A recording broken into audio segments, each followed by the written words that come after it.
இயேசு உங்களோட இருந்தா என்னவா இருப்பீங்க? பயம் இல்லாம இருப்பீங்க. ஹல்லேலூயா. கரங்களை தட்டலாமா? ஆண்டவரே, நீங்க பயத்தோட வந்தீங்கல, நீங்க பயம் இல்லாம போக போறீங்க.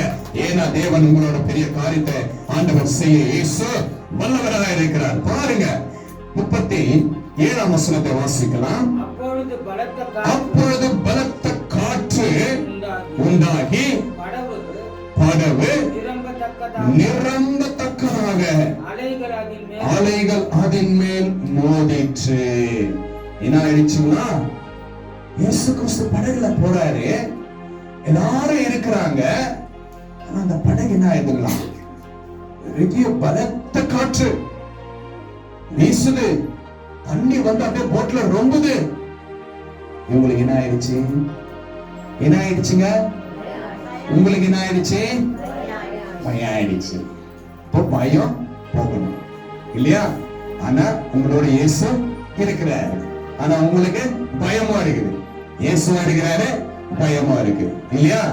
ஆனா இன்னும் நீங்க என்ன பண்ண போறீங்கன்னா, நெக்ஸ்ட் இயேசு இருக்கிறாரு, பயம் இல்லைன்னு சொல்ல போறீங்க. ஹல்லேலூயா, ஹல்லேலூயா. அப்ப பாருங்க, பலத்த காற்று வீசி படகுல போறாங்க. போய்கொண்டிருக்கும் போது அட வேகமாய் வருகிறது, தண்ணீர் ரொம்புது. இது எதை குறிக்கிறது என்று உங்களுக்கு நான் மீண்டும் சொல்ல விரும்புகிறேன். உங்களுக்கும் இப்படிதான் அநேக பிராபலங்கள் உங்களை சூழ்ந்து கொள்ளும். உங்க மனசுல வந்து ரொம்ப அந்த சமயத்துல கிறிஸ்து உங்களோட இருப்பார். ஆனா நீங்க என்ன பண்ணிட்டு இருப்பீங்க? மறந்துட்டு இருப்போம். நம்ம அந்த பயம் மறக்க செய்யும், அந்த கவலை மறக்க செய்யும், அந்த வேதனை மறக்க செய்யும். ஆனா நீங்க மறக்க கூடாதுன்னு என்று ஆண்டவராகிய இரட்சகர் இயேசு கிறிஸ்து இன்று உங்களோட பேசுகிறார். ஹல்லேலூயா.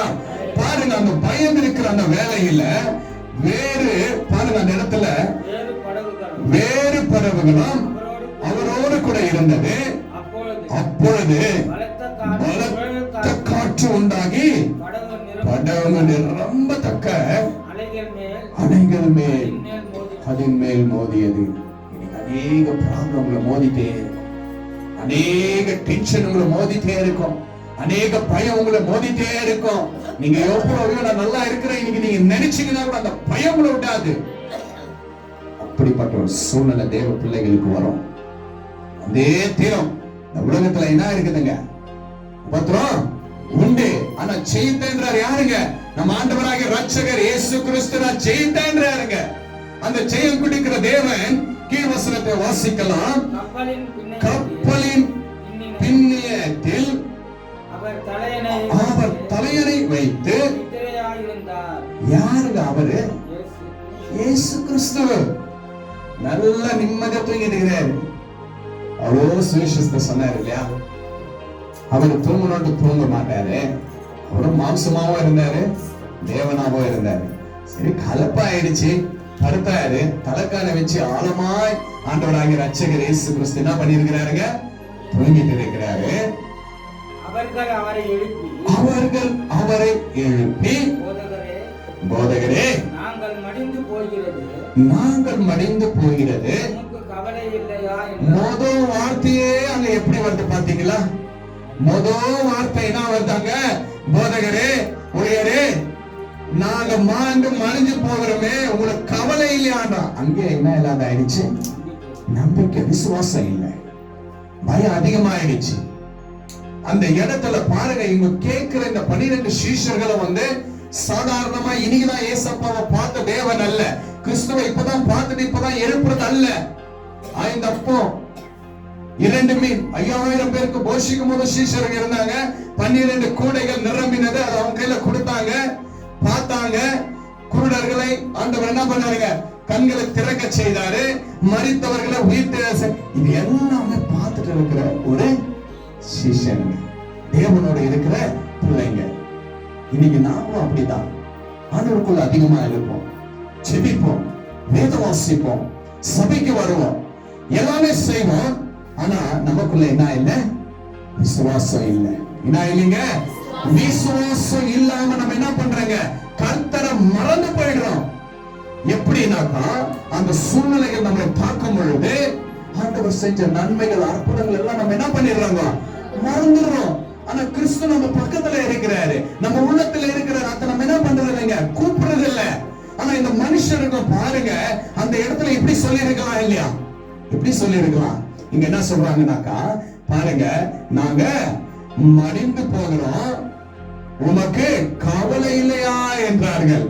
அதே இந்த வார்த்தை இப்படி சொன்னா, இயேசு கிறிஸ்து இப்பதானப்பா குருடர்களை செவியாக்குனாரு, செவிடர்களை, குருடர்களை, முடவர்களை நல்லா ஆக்குனார், குஷ்டரோகை சுகமாக்குனாரு, 5,2,5,000 பேருக்கு போஷித்தாரு. அவர் நம்மோட இருக்கிறார். ஏன் நமக்குள்ள விசுவாசம் இல்ல? நம்ம இயேசு கிறிஸ்து அடிக்கடி பிதா இடத்துல செபிப்பாரு இல்லையா? ஏன் நம்ம செபிக்க கூடாது?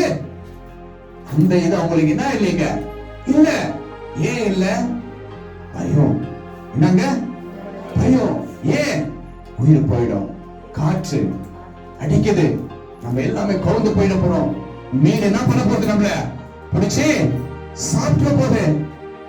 அந்த மீன் வாயில தானே யோனா வச்சாரு. இந்த இல்லைங்களா? என்னதுங்க? இந்த வானமும் பூமியும் யாருதுங்க? கர்த்தர். இந்த பூமியை நிறைவா யாருது? கர்த்தர். இவங்கள கிறிஸ்து அவங்களோட கூட இருந்து அவங்களுக்குள்ள என்ன இல்ல? விசுவாசம் இல்லாமா? அதான் ஆண்டவர் சொல்லுவார், கண்டு விசுவாசிக்கிறவனை காட்டிலும் காணாமல் நீங்களும் நானும் யாருங்க? பாக்கியவான். நீங்க நானும் பாக்கியவான். காணாம விசுவாசிக்கிறவருடைய வார்த்தையை நம்புறோம், பரிசுத்த ஆவியானவரை ஏற்றுக்கொள்ளுகிறோம், உனக்காக எனக்காக மரித்த இயேசுவை நம்ம ஏற்றுக்கொள்ளுகிறோம், விசுவாசிக்கிறோம். அந்த விசுவாசம் நமக்கு வழி நடத்துகிறதா இருக்கு. அப்ப பாருங்க, உங்களுக்கு கவலை இல்லையா? இவன் என்னன்றாருங்கன்னா, நான் செத்து போறோம், மாண்டு போற கவலை இல்லையா என்றாப்ல. விசுவாசம் இல்ல, தேவனிடத்தில் அன்பு இல்ல. பாருங்க, அது கீழ் வசனம், அவர் எழுந்து, பாருங்க, அவர் எழுந்துமே என்ன பண்றாருனாக்கா, காற்றை அகற்றுறாரு. என்ன பண்றாருங்க? பிரச்சனையா என்ன பண்றாருங்க? சால்வ் பண்றாரு. ஏஞ்சிட்டாரு. என்னப்பா உங்களுக்கு நம்பிக்கை இல்லையா, விசுவாசம் இல்லையா அப்படின்னு சொல்லிட்டு கேட்கல டாடி. ஏந்ததுமே என்ன பண்றாருன்னா, நீ இப்போ இந்த பிரச்சனையில இருக்கிற, என்ன சூழல் இருக்கிற, எதுக்காக பயந்துட்டு இந்த காரியமா? அமைதியாயிரு. என்னங்க? அமைதியாயிரு. அதற்கு அதற்றாரு. பாருங்க, காற்றே அமைதியாயிரு. நம்மள அதற்றாரப்பா, நேசிக்கிறார். நேசித்தால நம்ம கிட்ட என்ன இல்ல? அன்பு இல்ல, விசுவாசம் இல்லை. அதற்கு கடலை பார்த்து எரியாதே, அமைதலாயிரு என்றார். அப்பொழுது காற்று நின்று போய் மிகுந்த அமைதல் உண்டாயிற்று. அல்லேலூயா. அவர் பாருங்க, ஆண்டவர் சொன்ன வார்த்தைக்கு காற்று கடலை என்னாச்சுன்னா தண்ணீரும்